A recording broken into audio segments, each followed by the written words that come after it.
Today's February 2nd. I've got a cold. You can hear it in my voice. I'm a little bit stuffy, but today is the day that I decided to go put down my Prodiamine on the front yard. So for the past 7 days or so, our average soil temperatures here in Southern California, where I live, have been in the upper 50s. We touched on low 60s. We've got the next 5 days.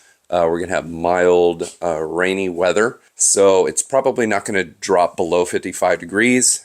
So I decided to kick my sprinklers on for about 10 minutes today to take a look and see if anything needs to be repaired. Sure enough, there is something that needs to be repaired. I'm not sure why, since I haven't run these things in a long time. But yeah, I'm going to have to dig that out. Replace it. I do use the Green sprinkler over here. That one is operating as normal. I did not film that, however. After I mowed the grass, I put it down on the lowest setting that my rotary mower allows.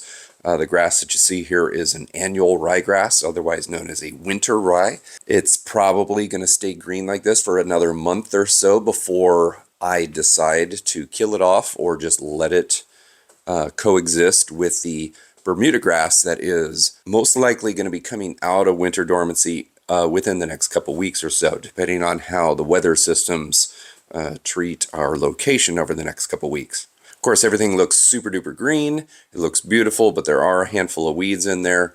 Temperatures right now support the germination of weed seeds, notably crabgrass, which I did have quite a bit of last year. I wasn't expecting it, but then again, I just moved into the house last year, so I didn't really know what to expect. I was surprised with how much crabgrass there was. I don't like putting down pre-emergents. I haven't physically put a pre-emergent on my lawn for approximately 3 years, I think. I don't think I've done it the last 2 springs. So this would be the first one in 3 years that I've applied.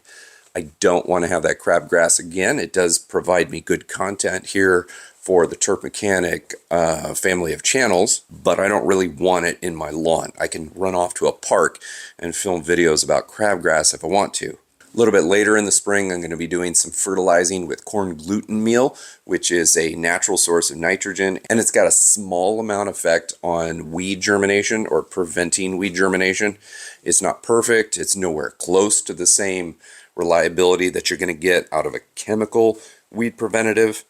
But hey, it's a lot better than nothing, and it fertilizes the lawn.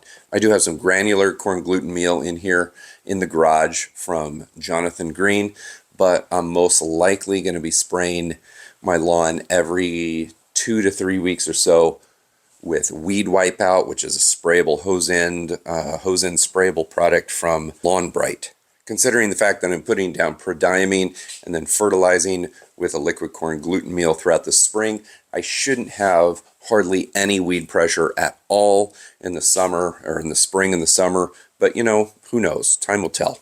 I got an email going out to all of my email followers. I will put a link down in the description below if you want to become one of those. The email going out has to do with applying pre-emergence to the lawn.